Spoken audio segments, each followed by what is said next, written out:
lagi gitu. Ada logbooknya. Kemudian historian tadi semua itu dicatat nih di dalam disebut dengan display the trend atau disebut historian ya. Sejarah data dalam bahasa itu tersimpan dalam sebuah benda yang paling mahal jadinya setelah tersimpan historian tadi. Nah, ya. Kita sebutnya adalah server gitu ya, komputer server. Kemudian prosesnya display handbooknya dan di situ itu yang ada di SCADA ya. Kemudian komunikasinya dan sebagainya. Nah, ini sudah dalam bentuk HMI kan? Seperti ini proses keadaan state current yang sedang terjadi apa, trennya gimana, sejarahnya gimana, ada di paling kanan ya, kemudian gitu kan. Kemudian alarmnya. Ini MMI atau MMI dari HMI, HMI itu selalu tiga ini intinya. Ada current state, trend and historian, dan alarm and events ya. Tiga itu utamanya HMI itu. Ini menjadi standar. Ini menjadi standar HMI ya. Selalu tuh kalau ada SMA itu ada tiga hal ini ya. Oke. Nah, nanti Anda sedikit membahas aduh, saya akan buka lagi ya. Artinya dalam sistem kendali ada sesuatu yang di atasnya yang menghasilkan alarm and events. Jadi saya harus buka-buka lagi ya. Lama nggak bisa pelajari itu. Itu penting menjadi bagian dari. Jadi kalau kendali itu sesuatunya bisa dikendalikan. Nah, di luar kendali itu namanya apa? Ya sudah mitigasi kan? Sudah masuk dalam warning kan? Nah, ini nggak bisa dikendalikan, dan namanya alarm. Akhirnya pengendaliannya adalah manual, lama-lama. Begitu. Itu ada ininya, ada ilmu pengetahuannya juga ya, yang untuk hal ini. Ya, itu orang TI itu jagonya, ya, orang TI saya bilang, yang menguasai ilmu tadi. Kita cek nanti, saya cek namanya apa sih nggak tahu. Ini prosesnya. Tuh lihat PLC, level yang paling bawah memang. Ya. Kita tuh ada di level bawah, tapi bawah itu lihat, bawah mendasari yang di atas. Jadi anak jangan pesimis kalau menguasai PLC gitu. Ya kan, kalau tanpa PLC nggak ada apa-apanya yang di atasnya kan. Yang ukuran waktunya itu adalah milidetik, detik, dan jam. Paling tinggi jam. Tapi kalau sudah SCADA, ukurannya udah hari. Artinya sehari kemudian bisa data jam-jaman sehari gitu.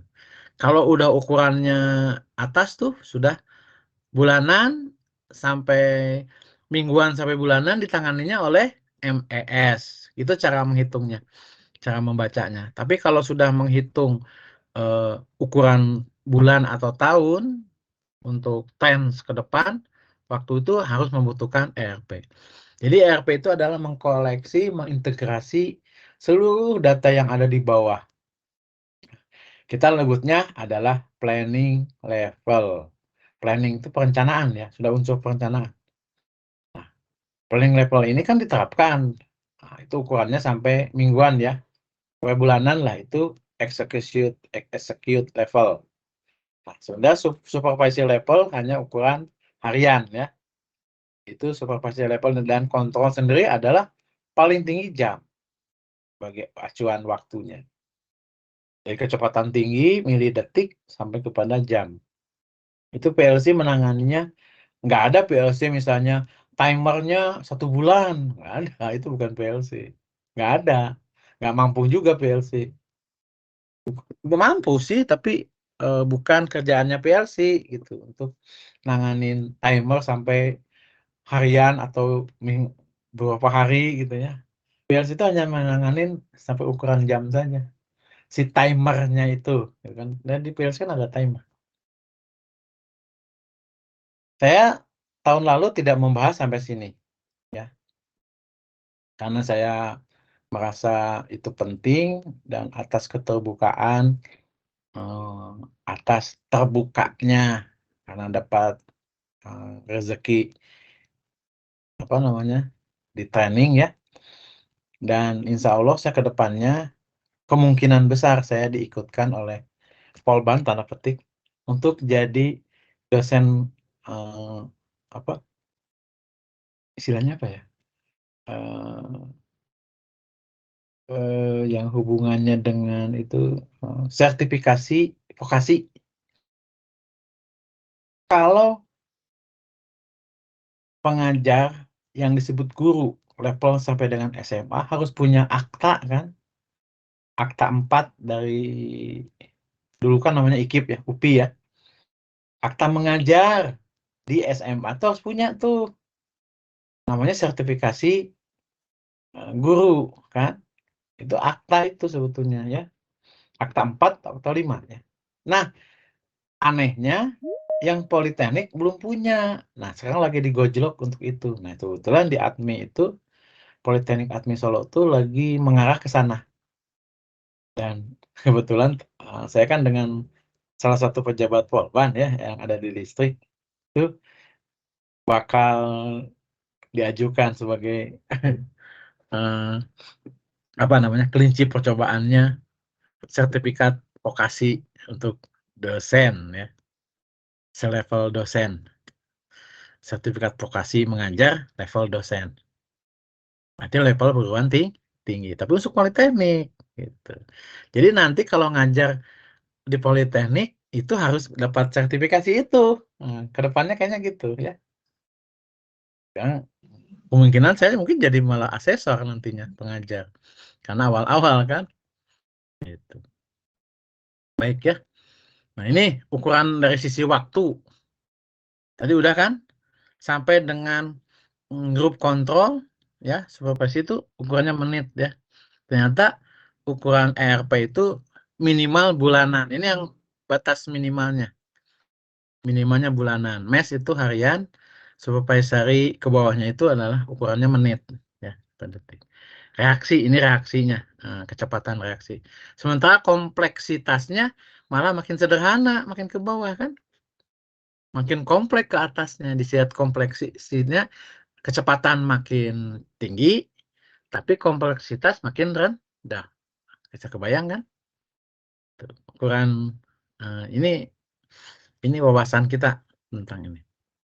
Oke, saya kira ya ini nggak terlalu ini ya. Nah, seperti ini nanti level yang tadi itu kan, level bawah plan, level di itunya enable teams di bagian apa central organisasi data, mengambilkan data itu yang di situ yang menjadi apa historian itu ada di situ, lalu diolahlah di dunia industrial intelligence. Sekarang sudah mungkin melibatkan AI ya untuk hal ini, bukan statistik itu benar-benar melibatkan AI. Bagaimana itu Anda bisa aja nanti terlibat di situ ya, jadi ahli di bidang itu, wah keren. Oke, itu yang tentang otomasi industri ya, ya belum masuk. Nah, karena kita lebih terlambat dan paling terlambat itu D3 ini, saya prioritaskan yang ngajar untuk online, dan mungkin kalau ada kesempatan ngajar di bawah misalnya ya, kalau kita nggak capek itu kuliahnya ditambah sama saya. Nah, ini saya akan baca lagi tadi mana tadi ya, 1, 2, nah ini komponen otomasi. Nah, ini komponennya seperti apa sih? Sebetulnya mengarah ke PLC ya, tapi paling tidak Anda harus dapat ilmunya ini. Suruh login ya. Nah, ini ya, kita lihat apa aja di sini. Nah, jenis otomasi industri cepat aja ya. Nah, ini tipe tetap, tipe semi tetap, tipe fleksibel. Ini hubungannya dengan apa? Dengan komponennya itu kalau misalnya tipe tetap berarti apa? Itu adalah mesin pemintal benang dalam dunia tekstil misalnya kan. Kalau semi tetap itu robot. Dalam hal ini Dan fleksibel itu disebut dengan, ada istilahnya tuh di situ. Computer Integrated Manufacture, Computer Aided Manufacture, ada ya. Flexible Automation System, kemudian yang menggunakan DCS di situ. Itu dari objek yang diselesaikannya ya. Oke. Nah, ini elemennya itu sebenarnya adalah sistem kendali itu akan mungkin bisa dikerjakan kalau ada program instruksinya.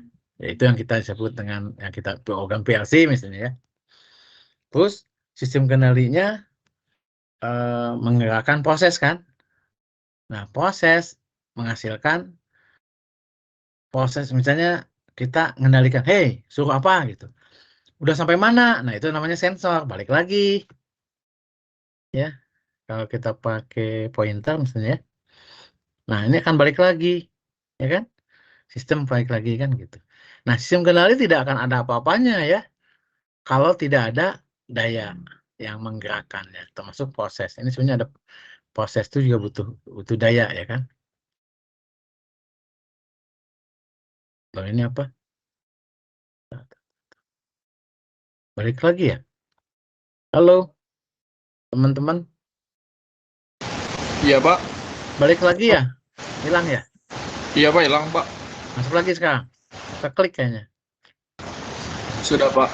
Nah, ya tadi proses itu yaitu yang dikendalikan oleh sistem kendali misalnya PLC. Sini PLC ya. Misalnya karena kan bukan PLC saja.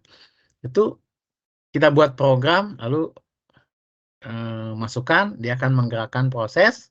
Proses itu akan menghasilkan umpan balik. Nah, itu umpan balik itu namanya sensor kan. Nah, itu terjadilah proses yang sinergis ya di situ. Nah, itu tidak, ini harusnya juga ada ke sini. Tag, yaitu bahwa proses, kendali, dan instruksi harus butuh daya. Baik. Nah, ini kalau dilihat dari instruksinya, program instruksi itu adalah hubungannya dengan apa?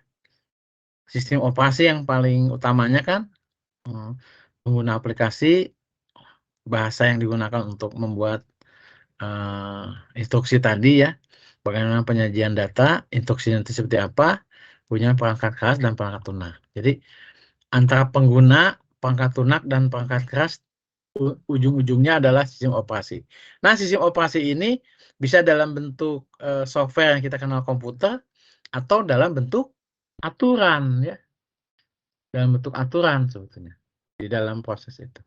Aturan ini apa SOP gitu ya, itu di situ. Ini konsep sistem kendali sendiri Anda bisa dilihat ya. Ya, ini yang sebelah kanan itu yang paling tradisional sistem kendali kan. Ada umpan balik gitu kan. Ada prosesnya. Kendalian itu artinya yang dikendalikan, plan tadi. Baik ya. Ini contoh peralatan sistem operasi mesin cuci, AC, robot, mesin batch, proses. Ya, proses itu yang istilah batch proses itu setelah ini baru ini, lalu itu, kan gitu ya. Bikin minuman, makanan kan gitu ya, diproses kan, bertahap gitu kan, setelah ini lalu ini lalu ini. Dari suatu bahan dasar, bahan baku menjadi bahan utama dan jadi bahan produksi, kemudian jadilah produk gitu kan. Oke, nah ini coba kelihatan.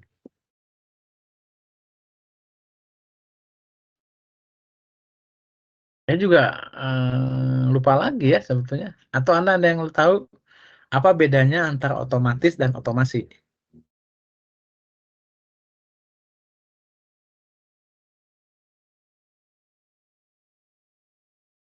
Anda bisa dilihat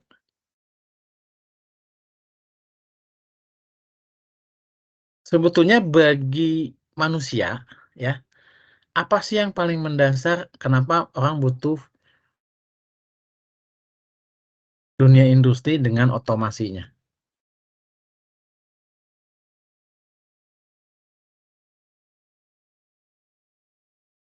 Mana yang lebih luas, otomatis atau otomasi? Otomasi, Pak. Otomasi. Di dalam otomasi ada unsur otomatis kan. Otomasi sendiri adalah ini ya lingkupnya kan, yang di dalamnya ada unsur yang bersifat otomatis. Artinya otomasi itu adalah suatu proses yang memungkinkan manusia tidak terlalu banyak terlibat. Karena di dalamnya banyak unsur-unsur otomatis. Gitu kan? Yang nanti dikerjakan oleh mesin. Mesin otomatis ya, kita udah masukin udah diem aja kan. Tahu beres ya kan. Coba kalau misalnya mesin cucinya adalah kita sendiri, ya sudah.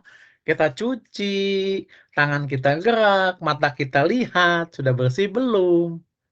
Sabunnya sudah bersih belum dari sabun? Bilas namanya kan. Cuci, nanti bilas ya kan, keringkan kan gitu kan.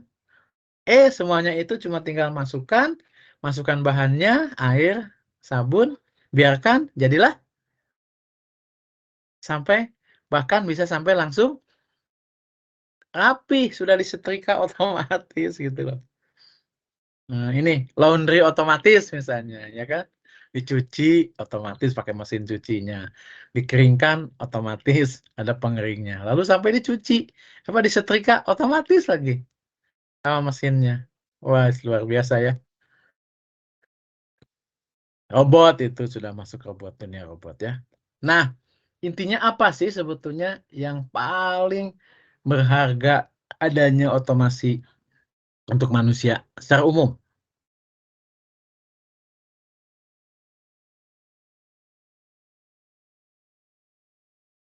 Yang paling kerasa gitu. Ayo, tadi bagus ya, otomasi lebih lebih lebih tinggi pengertiannya, lebih luas daripada yang otomatis. Nah, sekarang apa? Yang paling bermanfaat? Yang dua dari bawah.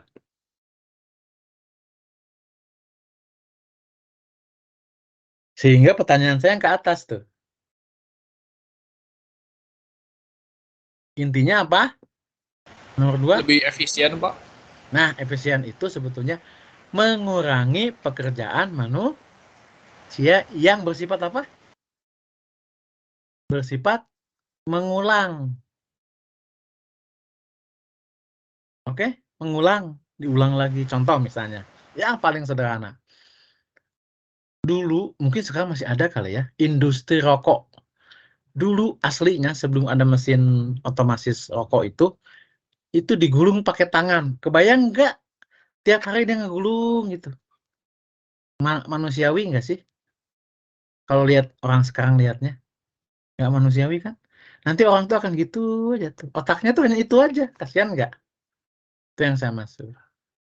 Jadi, mengurangi pekerjaan manusia yang bersifat rutinitas dan sangat tidak manusiawi.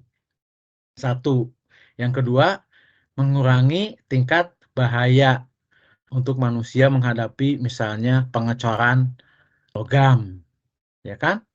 Yang sifatnya gede-gedean gitu. Kalau yang kecil mah ya sudah itu namanya lihat video-video yang sering ditayangkan di TikTok ataupun Instagram ataupun YouTube, yaitu apa?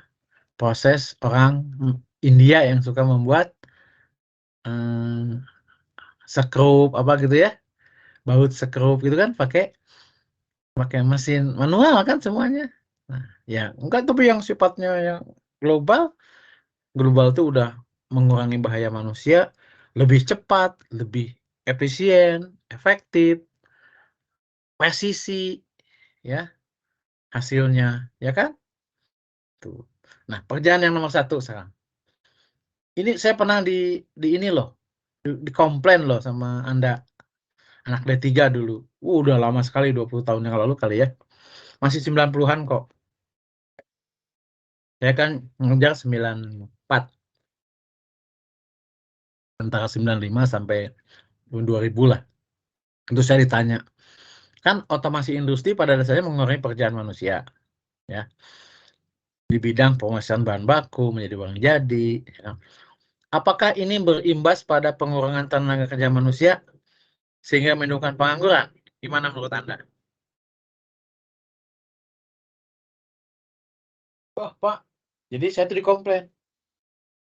Pak, kalau memang otomatis itu berkurangnya pekerjaan manusia, nanti manusia banyak nganggur dong gitu. Protes dia. Jadi dengan ada otomatis itu, sebenarnya manusia jadi lebih banyak pengangguran gitu katanya. Gimana menurut Anda? Setuju nggak gitu? Enggak juga sih, Pak. Nah, sok silakan. Gimana? Soalnya kan yang ngebuat otomatis juga ada ilmunya gitu. Jadi orang tersebut juga harus kayak belajar, jadi kayak kerja juga gitu. Gimana ya ngejelasinnya? Sok yang lain bantu. Bagus tuh, bagus tuh.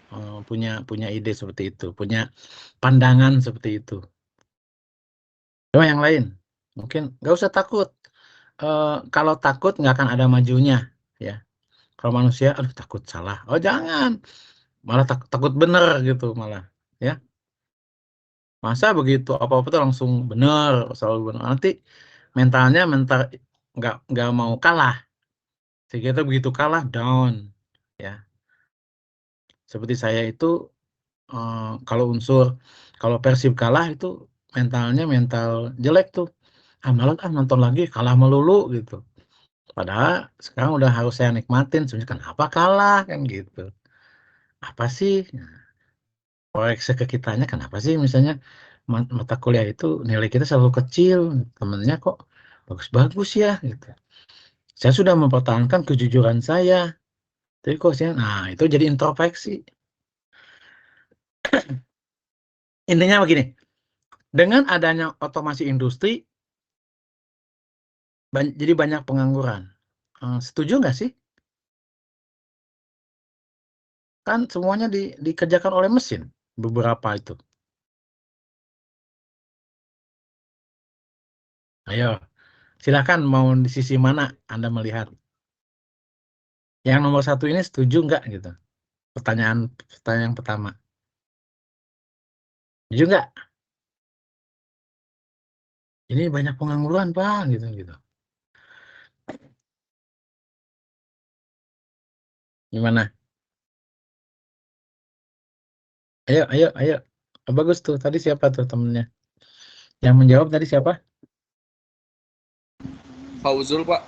Fauzul ya. Fauzul. Oke, yang lain. Silakan. Yang tadi bilang menjadi otomasi lebih tinggi dari otomatis siapa tadi? Yang tadi menimpali saya. Yang nomor 3. Ada nggak? Nggak usah ya. Terlalu sederhana. Dan nomor Fauzul aja yang nomor 1. Jadi artinya apa? Apakah berimbas pada pengangguran tenaga kerja? Kalau itu terjadi, misalnya dengan ada pabrik, jadi banyak penganggur, itu ada kesalahan di negeri itu. Gitu. Artinya apa? Cenderung orang itu ya yang tadinya manual, kemudian jadi otomatis, jadi nganggur, itu yang salah adalah apa? Tingkat pendidikannya. Betul? Coba kalau misalnya yang tadinya bekerja yang sangat tadi hanya ngegulung gitu ya. Coba ditingkatkan menjadi apa coba? Menjadi pelayan. Kan lebih manusiawi. Ke bidang jasa. Misalnya apa? Jadi eh, di dunia entertainnya ya dekat dengan dunia apa sih itu eh, iklan, periklanan. Di situ kreativitasnya dibutuhkan tuh ya kerja semuanya. Nah dari sini nih ya otomasi industri tidak jalan, tidak pengaruh jika hubungannya dengan handmade. Ngerti kan maksud saya? Kerajinan kerajinan tangan. Nggak bisa, walaupun Anda pun alat bantu. Jelas? Itu yang nggak bisa dirambah oleh otomasi industri. Contohnya misalnya pengrajin apa tas gitu ya, sepatu, tas. Dibuatnya pakai mesin, beda dengan pakai tangan deh. Gitu. Ya kan? Tetap ada proses tangan. Misalnya membuat lukisan pakai tangan dengan pakai mesin. Jauh harganya. Saya punya teman lulusan ITB itu apa? Seni rupa ya. Pernah dengar nggak model melukis ya, sketch, yaitu ketika dia menggambar si si pulpennya tidak pernah ngangkat, alias satu coretan dari awal hingga akhir. Kalau Anda lihat di dunia entertain, ada apa sih namanya itu? Namanya Kak Andi, itu namanya Andi Yuda itu ya. Seangkatan saya, seusia saya. Itu jadi dia cerita ketika dia menggambar sesuatu dengan coretan tangan yang tidak lepas, karena begitu lepas nyambung lagi itu tekaci bahasa Sundanya ya, gagal. Itu sampai dihargai berapa? Satu A4-nya itu. Dia menggambar di A4 $200 deh. Saya nggak bisa pakai mesin deh, itu nggak bisa. Nanti digantikan oleh apa? 3D 3D printing. Enggak. Nah, itu punya mesin. Nilainya berapa? Paling $5. Itu dihargainya. Nggak laku kalau dijual juga. Artinya di luar itu ya biasa aja kayak print out berapa harganya gitu. Gitu aja. Ketimbang buatan manusia handmade. Nah, itu yang nomor satu tuh. Nggak akan pengangguran itu di sisi mana dulu gitu. Ya. Ya misalnya pembuatan apa? Ya sudah, jangan jadi si pembuatnya, jadi apa? Jadi satpam, ya kan? Jadi apa lagi di situ? Jadi kurir, yang level rendahnya lah ya. Nggak ada yang nganggur deh, nggak ada. Itu yang nomor satu. Situ. Dan jadi otomatis itu mengurangi pekerjaan manusia itu pekerjaan yang bagaimana dulu, baru bisa kita katakan, ya iyalah pekerjaan yang rutin dan tidak manusiawi otaknya gitu aja terus itu bahaya dan terjadilah apa namanya sindrom kan ada orang ya meninggal gara-gara ngetik loh sampai kayak gitunya ya saya lihat di waktu itu saya ke Chevron ya Pak ada ini pekerjaan mereka tuh kan berbasiskan komputer kerja pakai komputer terus gitu. Tapi ketika dia kerja, tiba-tiba dia keluar di layarnya itu. Nih, silakan istirahat dulu 5 menit gitu tulisannya ya atau 10 menit. Itu jangan di escape. Kalau di escape tuh hilang tuh. Dia bisa kerja lagi. Dampaknya ada. Besoknya ada pengumuman. Yang melanggar SOP disebutin tadi yang mengklaim. Jadi nggak boleh kalau misalnya silakan istirahat, ya sudah istirahat dulu. Maksudnya kejadian ada orang yang kerja aja terus dengan tangannya. Tangannya menjadi kena kanker akhirnya meninggal. Karena kan terus ya gitu. Itu kan udah tidak tidak itu lagi ya. Tidak itu ya kerja sampai komputer tuh nggak ada istirahatnya gitu. Karena dia ngejar waktu misalnya, ngejar target gitu ya. Padahal sudah tulisan istirahat dulu, kamu teh manusia itu bukan robot. Pak robot juga suruh istirahat kan? Tuh, masa. Itu kayak sampai kayak gitu loh, Dek. Di dunia industri yang saya lihat tuh Chevron yang berbasiskan Microsoft ya, Amerika kan itu punya Amerika, kerjaannya kayak gitu. Kalau bisa istirahat ya sudah, sangat standar, sangat diatur SOP dengan standarisasinya yang nomor satu K3-nya dijaga ya. K3 itu singkatan dari kesehatan dan keselamatan kerja ya kalau nggak salah. Itu seperti itu ya. Nih sampai sini dulu, saya kira kita bisa ketemu lagi hari Kamis ya. Hari Kamis, hari Kamis, saya lihat, mana? Hari Kamis itu tentang, saya tunjukkan dulu ininya, bahannya ya. Tentang ini. Nih. Bisa dilihat PLC system. Kita masuk ke situ ya. Ke PLC system. Nah, ini mulai kita masuk ke PLC system.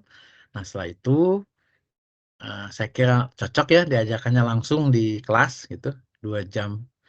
Itu efektif insya Allah ya. Setelah itu kita bahas ke hal-hal lain. Nah, ini jenis saklar. Penting sekali. Nah, ini nanti kita terapkan di dalam beberapa aplikasi jenis saklar. Ada 5 jenis saklar yang nanti kita bahas. Gitu. Jadi nomor 4 dulu, mungkin sudah dipraktekkan oleh Pak Dadan, saya nggak tahu, yang jenis saklar ini. Jadi kita bahas dulu tentang PLC, bla bla bla blanya, apa sih itu gimana gitu. Oke, saya kira gitu. Mungkin ada pertanyaan, silakan. Ini yang hadir sampai 31, yang tidak hadir di sini pun tetap saya anggap hadir ya. Kemarin aja kan, ini kan the next-nya. Ini hanya untuk laporan ke Bu Ira. Bu Ira, ini saya sudah menjalankan misi pengganti kemarin gitu ya. Bu Ira nih, ya gitu. Dan seterusnya. Ya kan dari minggu, kasihan nih, kelas Anda ini minggu pertama saya tidak hadir karena memang ada keperluan keluarga kan. Terus minggu kedua kan harusnya ngajar. Sebelum saya sebelum saya pelatihan ya, kan harusnya ngajar, itu ambruk, sayanya sakit. Karena saya takut nggak bisa pergi, jadi saya korbankan Anda nggak ngajar tuh dari Kamis sampai Jumat. Nggak ngajar mekatronik, nggak ngajar juga apa bla bla bla gitu, nggak ngajar. Ya, Kamis Jumat. Nah, Anda termasuk yang baru masuk sekarang kan, untuk otomasi industri. Nah, nanti berarti Anda prioritas untuk kuliah tambahan, penggantinya, kuliah bukan tambahan, kuliah penggantinya. Baik, sampai sini ada pertanyaan. Nanti saya ada waktu, saya akan utak-atik situsnya ya, supaya ada Jangan nyaman. lupa di screenshot Pak Edi. Yang mana? Oh, Pak Dadan masuk sekarang. Ya, kenapa Pak Dadan? Jangan lupa di screenshot buat ke Udah, Bu Ira. tadi Ya, sudah. ya. Sekarang yang Pak Dadan saya screenshot juga tuh, lagi on. Pak Dadan mungkin ada yang Tahu mau aja, saya disampaikan. kira. Pak Dadan silakan. Saya ada kira yang mau disampaikan? ada tracing tadi. Kenapa? Tadi ikutan nebeng, barangkali ada tracing. Oh, belum. Oh, boleh. Ini ada waktu sedikit ya. Boleh. Saya tunjukkan ya, TriSim itu biar Anda tertarik ya. Caranya ya. Kan Anda sudah dapatkan itu ya. Yang apa?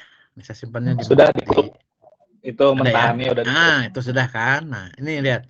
Saya tunjukkan dulu cara installnya. Saya kira mengajari Anda tuh seperti mengajari ayam berenang, bebek berenang gitu. Udah pinter-pinter kalau soal yang gini. Tapi entar saya cek dulu. Cara nginstalnya udah jelas Pak di. Jelas ya, teman ada yang pusing nggak? Saya tunjukin dulu kan. Nah, ini saya buka ya.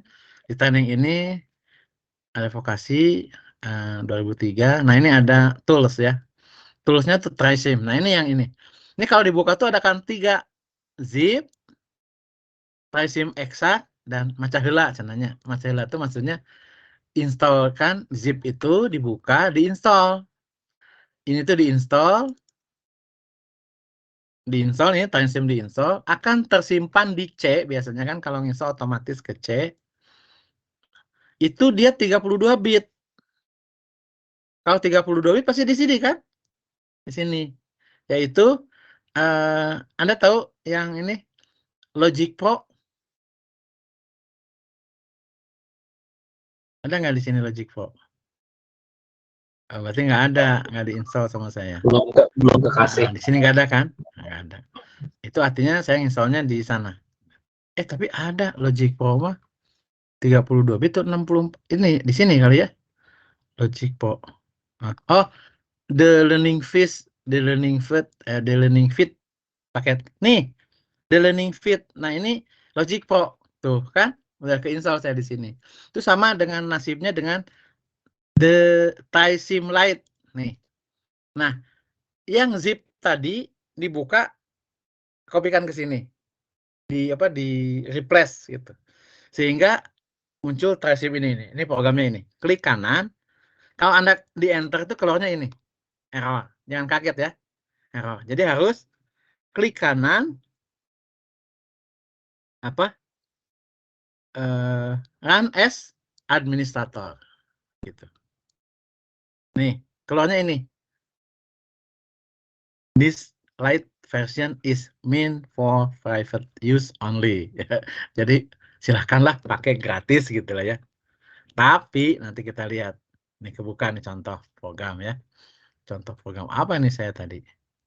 Grafik. Apa tadi grafik? Saya buka dulu. Grafik. Nah, ini sebetulnya. Tadi ya yang saya kasih contoh itu ya. Apa namanya tuh? Ini tuh traffic light. Ini traffic light yang kalau nggak salah yang salah ya. Traffic yang benar mungkin ini. Traffic light gitu. Oh, belum saya edit ini tuh sebetulnya ya. Traffic light 1 coba. Iya, kayaknya belum saya edit. Ininya udah ada belum? Oh, ada sih. Coba jalanin ya. Nih. Mana itunya? Buka dulu. Gimana? Buka dulu ini ya. Tik. Nah, ini. Nah, terus ini harusnya merah, ini harusnya kuning di sini. Kalau merah dua-duanya, nah ini benar. Tuh, benar ini. Tet. Hijau. Ya, hijau ya. Ini kan dua jalan harus merah kan. Begitu ini merah, ini kembali kuning. Ya. Tuh, ya. Oke ya. Kuning dulu sebelum masuk ke ini merah, ini kuning. Gantian kan? Tuh. Sini kuning dulu. Ini masih merah, baru ini. Harusnya di sini kuning ya. Nah, harusnya di sini merah kuning. Lalu hijau, ya kan? Nah, gitu. Merah kuningnya harusnya jalan, merah kuning gitu. Nanti bisa diedit aja di sini. Nah, maksud saya ya, yang paling sederhana saja waktu itu saya buat project itu adalah di H1 ya atau di H2 ya, saya lupa di H2. Nggak ada ya. Oh, bukan ini. Di materi admi di H2. Nih, ada bending tuh. Apa namanya? Dengan tombol. Nah, ini coba lihat. Nah, ini on off gitu. Jadi saya cek dulu, klik kanan. Ini saya ajarin Anda dulu bagaimana bisa sampai gini ya. Ini adalah box, conveyornya jalan, boxnya harus gabung dengan conveyor. Ketika box oke ya. Kita boxnya klik kanan, itu harus fathernya conveyor. Kalau ini tidak gitu origin, akibatnya begitu conveyor dijalankan, tadi ini nggak jalan ya kan? Nggak ikut si boxnya ya, oke? Nah makanya supaya box ikut conveyor gerak, maka si boxnya itu harus mengayah kepada conveyor. Nah, oke, coba lihat. Ini harus itu dulu yang diajarin oleh saya tuh saya bilang. Ya. Nah, ini harus menyentuh LSA. LSA, LSB adalah limit switch. Limit switch. Ini sensor. Ini limit switch. Tuh. Alamat lihat. I02. Kalau di Omron itu 0.2 kan? Tapi kalau karena Siemens input pakai I, output pakai Q. Dan memori pakai M. Inputnya I, outputnya Queen key, dan memorinya M. Kalau di dalam Omron memorinya 200 kan gitu ya. Ya, beda itu aja sebetulnya Omron sama ini. Oke. Nah, lihat. Jadi si box itu harus apa? Conveyor. Nah, tadi ujungnya kan di sini. Maka ini harus digerakkan kalau perlu menyentuh itu, ya. Kemudian ini digerakkan ke sana, paling tidak akan berhenti di sini. Kalau ke sini nanti bablas, berhenti dia, otomatis berhenti. Dia berhentinya di sini karena ada LSB. Nah, LSB itu, bagaimana Pak memanggilkan ini? Box itu gini, klik, klik yang ini. Nah, di sini. Lihat ada tadi. Nih lihat. Linear mover. Inilah conveyor. Dinamain. Jadi aslinya gini. Saya bawa ke sini. Alat linear mover. Lalu klik kanan. Nah, lihat gerak nggak? Tuh. Tuh gerak tuh. Lihat nggak tuh? Ya. Lalu saya ingin ada benda yang ikut dia. Box. Box. Nah, ini. Bawa ke sini. Ya, sini. Deketin jauh juga terserah Anda. Ini masukin aja ke situ. Nah, gitu ya. Lalu klik kanan, originnya ke linear mover tadi. Akibatnya klik kanan, jalan, ya. Kanan ketemu sensor, balik kiri ketemu sensor, balik. Loh, kok ini kok terlalu ke sana? Ya sudah, oke. Bawain ininya. Ketika posisi di sini, gain sini. Tuh, ya. Sehingga nanti klik kanan, tuh, ya, jelas ya. Ya.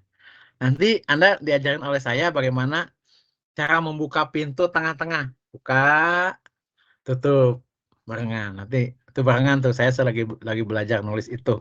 Nah, saya juga lagi belajar lah itu Bapak. Nah, LSA ini di sini namanya sensor, namanya limit switch. Saya yang notes nggak tahu, saya pakainya limit switch yang ini. Nih, ya. Ini saya klik kanan, saya namain ini misalnya SB gitu. Tuh, SB ya. Kok kecil sih? Digedein. Nih, misalnya 200. 200. Warnain apa? Colornya. Misalnya hijau, biru. Oke. Tuh, ya kan? 200 segini ukurannya. Kalau ini berapa? Klik kanan. Tuh, 300, ya. Enggak usah gede-gede, ya. Segini. Ini warnanya abu-abu masih. Nah, sekarang yang ini klik kanan, lihat masternya. Box 1 yang mana? Ini box 1. Harus. Jadi ini kalau nyentuh ke sini akan nganggap ini adalah sensor. Kalau enggak akan sentuh. Oke, siap ya? Ini juga ininya origin tapi masternya ke box. Sini. Akibatnya NO itu normally open. Artinya kebuka, begitu kesentuh sama box 1 akan normally close. Kita cek ya. Yang sederhananya kayak gini. Ya, ini saya tutup. Setelah saya membuat, ini saya hapus dulu ya. Jangan. Ini saya hapus delete. Yes. Oke. Ini on, klik kanan, on, origin. Sudah, ini alamatnya I0.0. Oke. Posisinya on ketika logic 1. Artinya normally open. Artinya apa? Ini kebuka, kalau ada ini close. Jadi ini juga kalau belum disentuh dia on, begitu saja off. Kita buktikan ya. Buktikannya pakai apa? Lampu. Coba lampu yang ini ya. Nih, lampu. Ini LED 1, lihat. Semua yang dimasukkan ini jangan LED 1. Klik kanan. Lampu. Bisa diganti ya. Alamatnya Q02. Warnanya merah kalau aktif. Oke. Nih ya. Dulu. Ini di sini. Barusan buka aja grafik. Tadi kan tadi hilang ya. Hilang tadi ya. Hilang ya. Nggak hilang. Buka lagi. Nah, gitu. Nah, ini lampu ini mau digerakkan oleh on, dimatikan oleh off. Gimana caranya? Ya bikin program. Sini. New. Nah, keluar ini. Ini programnya ada di sini. Tapi sebelum itu, wajib Anda ngotak-ngatik. Dah, tutup dulu aja.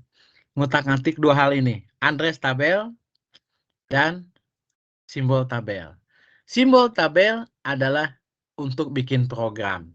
Sementara address PLC ini yang punya PLC seolah-olah yang ini. Ini harus diterjemahkan ke simbol tabel seperti ini. Udah ada on 00, asalnya nggak ada. Ini buatan saya. Lampu nggak ada tuh lampu. Ini belum ada. Nah, ketik di sini. Enter, pakai tanda panah ke bawah. Lampu. Ya. Supaya Anda yakin copy paste-nya, klik aja di sini. Klik kanan, Ctrl C. Masukkan ke sini, Ctrl V. Ah, tuh. Lalu tab, tuh langsung. Bool itu bahasa Sundanya artinya apa? Jangan dibilang bahasa Sunda, Dek. Bool itu kacau itu. Bool itu singkatan, itu boolean. Artinya logik. Bool itu ya, itu sama dengan boolean. Itu logik 0, logik 0 atau 1 biner ya. Bool itu bool bukan bool. Repot di sini mah. Pada ketawa, pada bisik-bisik. Kok si Bapak nulis bool? Kan itu boolean ya. Kacau ah. Dah, lampu. Nih on off LSA nih. Conveyor forward itu dari conveyor. Karena dia bentuknya bolak-balik ya, alamatnya sama. Kita bedakan kalau yang 00 itu maju ke kanan itu forward, kalau ke kiri backward. Oke ya. Nah, sekarang saya mau menggerakkan lampu saja. Buka yang tadi new. Oke. Ini programnya di sini. Nah, ini ya. Nih, ya kan? Tuh udah jadi kan? Tuh. On LSA ya. Nah, ini saya hapus dulu ya cara menghapusnya. Edit, cut ya. Edit, cut. Oke. Nah, saya bikin lampu on off dulu. Gimana caranya? Ini aja nih biasa. Mulai dari input boleh. Inputnya apa? On. Ketik aja on. Tapi jangan gini. Jangan gini. Klik-klik on gitu. Error. Kenapa? Karena yang udah Anda tulis on-nya tulisannya gede atau pengen aman inputnya tuh yang di atas tuh. Lihat ya. Ini yang di atas deh. Ketik aja I 0.0 pasti on. Oke? Ya. Off-nya kan normally open nih sama nah itu pakai ini. Ini apa? I 0.1 tuh off. Lalu outputnya adalah lampu. Lampu kan? Atau Ki 0.2. Oh, lampu. Nah, masih ingat Anda sudah diajar oleh Pak Dadan, ini apa namanya? Nih, klik, pilih ini, klik. Tuh. Kalau dibiarkan ngekliknya ke sana, ya. Oke, ini nggak ada backward-nya, nggak ada kembali ke semula, nggak ada. Caranya gimana? Oh, ini gagal, Pak. Hapus, delete aja. Contoh lagi ya, ulangi ya. Klik, lalu tiba-tiba klik di sini. Itu otomatis nggak jadi. Jadi hati-hati. Klik, harus ada dulu, baru klik. Oh, malah ke situ. Defaultnya ke situ. Nggak mau, Pak. Bukan yang itu. Ya udah, hapus lagi. Ke ataskan lagi. Klik. Gini. Nah, pilih dulu yang di atasnya. Baru tutup. Tuh, ya. Baru ini diklik. Apa isinya? Lampu. Boleh. Nah, nggak boleh. Harus lampu. Nah, ini akan on, akan off ya. Kita coba ya. Oke. Udah selesai karena caranya nih, download. Dah, jalankan. supaya ngecek tuh. Ini kan normally close ya. Nih, off ya. Coba on. Lampu nyala, lampu padam. Lampu nyala, lampu padam. Lampu nyala, lampu padam. Jelas? Jelas nggak? Jelas kan? Jelas, Pak. Nah, sekarang bagaimana ini bisa jalan? Yang ini supaya jalan, yang bawah ya. Ya, on, lampu nyala sekaligus. Nah, ini namanya rang. Itu bahasa Siemens-nya network. Nah, ini saya bawa ke sini. Saya tutup lagi. Ini balikin lagi. Lalu kita bikin program lagi. Nih ya. Sit, apa tadi? Forward-nya apa? Conveyor. Apa nanti? Forward ya. Berarti di sini con FWD dalam ini berarti alamat yang ini nih, key 00. Outputnya ya. Inputnya apa? Misalnya oleh on. Nah, ya kan? Lalu ditambahkan aja ini. Apa? Off-nya. Nah, ini off-nya misalnya ya. Nah, conveyor ini akan berhenti oleh apa? LSB ya.